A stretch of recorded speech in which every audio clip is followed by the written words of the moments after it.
Movie की शुरुआत में हम एक कपल को देख पाते हैं जिनमें से लड़की का नाम चार्ली होता है तो लड़के का नाम राज होता है। वो दोनों एक सुनसान रेगिस्तान से गुजर रहे थे। गाड़ी के अंदर चार्ली बचपन की वीडियो देख रही थी जहाँ पर वो अपने पिता के साथ बहुत ज्यादा खुश थी। फिर चार्ली राज को बताती है कि उसके पिता ही उसके लिए सब कुछ थे और उसकी माँ के गुजर जाने के बाद उन्होंने ही उसको संभाला था। चार्ली फिर कहती है कि उसे बहुत बुरा लग रहा था क्योंकि वो अपने पिता के आखिरी समय में उनके साथ नहीं थी, लेकिन राज कहता है कि तुम ऐसा बिल्कुल भी मत सोचो क्योंकि तुम एक बहुत अच्छी बेटी हो और तुमने कैलिफोर्निया में जॉब लेकर अपने पिता का सपना पूरा किया है। तो थोड़ी देर बाद राज की इलेक्ट्रिक कार की बैटरी कम हो जाती है जिसे चार्ज करने के लिए वो दोनों एक चार्जिंग पॉइंट के पास रुकते हैं। राज गाड़ी चार्जिंग के लिए लगाता है, तभी चार्ली पास के एक स्टोर में स्नैक्स लेने के लिए जाती है। तभी चार्ली के पास एक जैक नाम का बंदा आता है और चार्ली के साथ फ्लर्ट करने की कोशिश करता है और फिर वो बिल काउंटर पे जाकर चार्ली के स्नैक्स का बिल भरता है और वहाँ से उसे गुड बाय करके निकल। थोड़ी दूर जाने के बाद उनकी इलेक्ट्रिक कार की बैटरी खराब हो जाती है और उनको अभी आगे का 30 किलोमीटर का सफर तय करना था। उसके बाद चार्ली गाड़ी से बाहर निकलती है और कॉल करने की कोशिश करती है, लेकिन उस रेगिस्तान में सिग्नल नहीं आ रहे थे। थोड़ी देर बाद वहाँ से एक कार गुजरती है, लेकिन चार्ली के बहुत चिल्लाने के बाद भी वो कार बिना रुके आगे निकल जाती है। थोड़ी देर बाद वहाँ पे एक दूसरी कार आ जाती है और वो वहाँ पे रुक जाती है। चार्ली उस औरत को बताती है कि उनकी कार की बैटरी खत्म हो चुकी है। तभी वो औरत एक वॉकी टॉकी की मदद से मैकेनिकल को बुलाती है। उसके बाद वो औरत चार्ली को ब्रेकफास्ट के लिए इनवाइट करती है। उसके बाद चार्ली ब्रेकफास्ट के लिए जाती है और राज वहाँ पर गाड़ी के पास रुकता है। थोड़ी देर बाद चार्ली और वो औरत एक कैफे के पास जाते हैं। वो औरत चार्ली से कहती है कि वो थोड़ी देर में आ जाए। तब तक चार्ली कैफे में रुकने वाली थी। बहुत देर हो जाती है लेकिन वो औरत वापस नहीं आती, इसलिए चार्ली उसको कॉल करने की कोशिश करती है, लेकिन उस सुनसान एरिया में सिग्नल बिल्कुल भी नहीं थे। उसके बाद चार्ली एक दूसरे कैफे में जाती है। उस कैफे में वो जैक को देखती है। फिर वो जैक के साथ ब्रेकफास्ट करने के लिए बैठ जाती है। जैक चार्ली को राज के बारे में पूछता है। चार्ली कहती है कि वो रास्ते में है और वो अभी आ ही रहा होगा। उसके बाद जैक चार्ली का हाथ पकड़कर उसको फील करने की कोशिश कर रहा था, लेकिन चार्ली अपना हाथ पीछे हटाती है। अभी उस कैफे के सामने एक टोइंग ट्रक आ जाता है और उस टोइंग ट्रक के पीछे राज की कार लगाई हुई थी। ये देखकर चार्ली जल्दी से बाहर जाती है। जब वो बाहर जाकर देखती है तो राज कार में नहीं था, इसलिए वो ट्रक ड्राइवर से पूछती है, लेकिन ट्रक ड्राइवर कहता है कि कार का मालिक कार के पास पहले से ही नहीं था, इसलिए मैं सिर्फ कार लेकर आया हूँ। ये सिचुएशन को देखकर चार्ली बहुत पैनिक हो जाती है और जल्दी से कैफे के अंदर जाती है जैक से मदद मांगने के लिए, लेकिन जैक कैफे के अंदर नहीं था। फिर चार्ली वेटर से जैक के बारे में पूछती है। वेटर चार्ली को कहती है कि जैक थोड़ी देर पहले ही यहाँ से निकल गया है। ये देखकर चार्ली और ज्यादा घबरा जाती है और जल्दी से पुलिस स्टेशन में जाती है। उसके बाद वो डेप्यूटी पुलिस के पास राज की मिसिंग कंप्लेंट देती है, लेकिन वो डेप्यूटी पुलिस ऑफिसर चार्ली को बहुत ज्यादा लाइटली लेता है और चार्ली को पूछता है कि क्या तुम दोनों के बीच में कल रात को झगड़ा हुआ था। ये सुनने के बाद चार्ली ऑफिसर पर थोड़ा गुस्सा हो जाती है। उसके बाद चार्ली ऑफिसर को कहती है कि मुझे जैक पर शक है। ऑफिसर कहता है कि जैक एक बहुत अच्छा लड़का है और वो ऐसा कभी नहीं करेगा। उसके बाद वो दोनों राज के आखिरी लोकेशन के पास चले जाते हैं, लेकिन राज वहाँ पर नहीं था। लेकिन तभी चार्ली को राज के ईयरबड दिखते हैं। तभी वो राज की आवाज सुन पाती है और उस आवाज की तरफ जाने लगती है। तभी एक शिकारी वहाँ पर गोली चला देता है। देखकर पुलिस डेप्यूटी जल्दी से चार्ली के पास चला जाता है। पुलिस डेप्यूटी चार्ली से कहता है कि ये एक हंटिंग जोन है और यहाँ पर रहना बहुत ही ज्यादा खतरनाक है, लेकिन चार्ली राज को ढूंढने के लिए एक शिकारी के वैन के पास चली जाती है, लेकिन वैन के अंदर उसे राज नहीं मिलता, इसलिए उसको ना चाहते भी उस ऑफिसर की बात सुननी पड़ती है। उसके बाद चार्ली लोकल इंसानों से हेल्प मांगने के लिए जाती है। तभी उसको जैक दिखता है।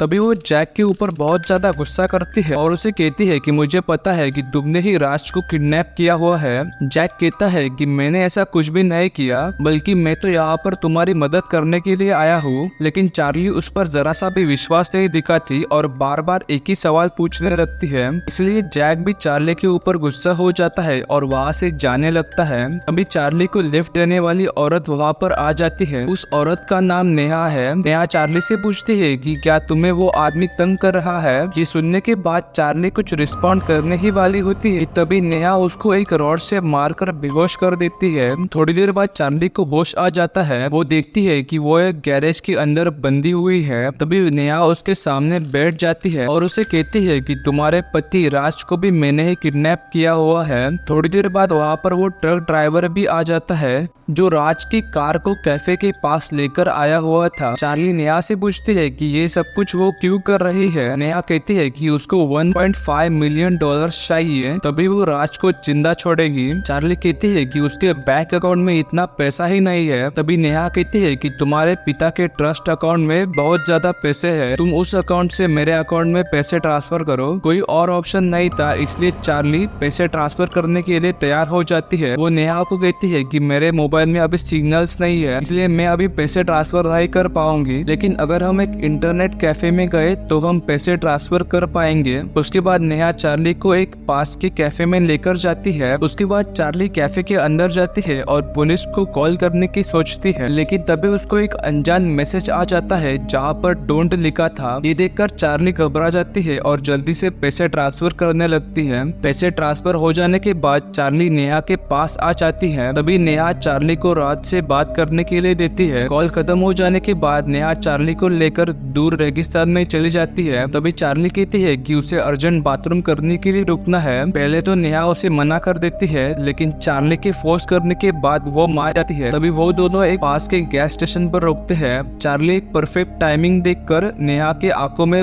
ब्लैक पेपर पे मारती है और नेहा की कार लेकर वहाँ से चली जाती है। फिर चार्ली जल्दी से पुलिस स्टेशन में जाती है और पुलिस को सब चीजें बताने लगती है, लेकिन डेप्यूटी पुलिस को चार्ली पर ज्यादा भरोसा नहीं था, इसलिए वो सारी चीजें लाइटली लेता है। तभी वहाँ पर उस पुलिस स्टेशन के इंचार्ज आ जाती है और जब चार्ली उस पुलिस स्टेशन के इंचार्ज को देखती है तब वो बहुत ज्यादा शॉक हो जाती है, क्योंकि उस पुलिस स्टेशन के इंचार्ज नेहा थी। नेहा पुलिस ऑफिसर को वहाँ से बाहर जाने के लिए कहती है और चार्ली के सामने खड़ी हो जाती है। ये देखकर चार्ली पुलिस स्टेशन से भागने की कोशिश करती है, लेकिन नेहा उसके पीछे लगी हुई थी। लेकिन तभी वहाँ पर डेप्यूटी पुलिस आ जाता है और डेप्यूटी पुलिस को देखकर नेहा रुक जाती है। नेहा पुलिस डेप्यूटी को कहती है कि चार्ली को एक मेंटल डिसेबिलिटी है और उसको जल्दी पकड़ना चाहिए हमको। उसके बाद हम चार्ली को रेगिस्तान में देख पाते जहाँ पर वो सूरज को देखकर दिशा का पता लगाकर चल रही थी। थोड़ी देर बाद वो नेहा के घर के सामने पहुंच जाती है। तभी वो देखती है कि उसका बेटा वहाँ से निकल रहा था, लेकिन तभी वहाँ पे नेहा आ जाती है और अपने बेटे को बताती है कि वो बहुत टेंशन में है क्योंकि चार्ली पुलिस स्टेशन से भाग गई है। चार्ली चुपके से नेहा के घर के अंदर चली जाती है और राज को ढूंढने लगती है। जब वो किचन में जाती है तब वो देखती है कि राज उनके साथ बैठकर ड्रिंक कर रहा था। तभी चार्ली को पता चल जाता है कि ये सारा प्लान राज का ही था और ये पूरे 1.5 मिलियन डॉलर राज के ही अकाउंट में ट्रांसफर हुए हैं। ये सुनने के बाद चार्ली को भी एक बहुत बड़ा शॉक लगता है। राज नेहा से कहता है कि ये सब कुछ उसने चार्ली के लिए किया क्योंकि वो चार्ली का भरोसा गंवाना नहीं चाहता था। ये सब कुछ देखने के बाद चार्ली के आंखों में आंसू आ जाते हैं। तभी गलती से चार्ली का पैर एक बॉक्स पर लगता है, जिसकी आवाज सुनने के बाद सारे लोग अलर्ट हो जाते हैं। तभी नेहा का बेटा उस आवाज की दिशा में जाता है और देखता है कि चार्ली वहाँ से भाग गई थी। नेहा राज को कहती है कि तुम उसके पीछे जाओ और उससे बात करो। अगली सीन में हम देख पाते हैं कि चार्ली एक गैराज में छुपी हुई और राज उसको ढूंढ लेता है। राज कहता है कि ये सब कुछ उसने इसीलिए किया क्योंकि उसका बिजनेस बहुत लॉस में जा रहा और उसको अपने बिजनेस को बचाने के लिए पैसों की जरूरत थी, लेकिन चार्ली उसके बात सुनने के लिए तैयार नहीं थी। चार्ली राज को एक पंच मारती है और उसके ऊपर एक भारी गियर बॉक्स रखती है और उसके बाद वो उस घर से बाहर निकल जाती है। चार्ली जल्दी से पुलिस स्टेशन में जाती है और ऑफिसर डेप्यूटी को सारी चीजें बताती है। ऑफिसर डेप्यूटी उसको फिर से सीरियसली नहीं लेता। थोड़ी देर बाद नेहा पुलिस स्टेशन में आ जाती है। अभी नेहा का बेटा ऑफिसर डेप्यूटी को पीछे से वार कर बेहोश कर देता है। उसके बाद नेहा पुलिस स्टेशन के अंदर जाती है, लेकिन तब तक चार्ली वहाँ से भाग गई थी। उसके बाद नेहा चार्ली का पीछा करती है। पीछा करते समय नेहा चार्ली को मारकर फिर से वहाँ से भाग जाती है। फिर वो दोनों एक जंक यार्ड में पहुंच जाते हैं, जहाँ पर चार्ली जब नेहा को मारती है तब चार्ली के ऊपर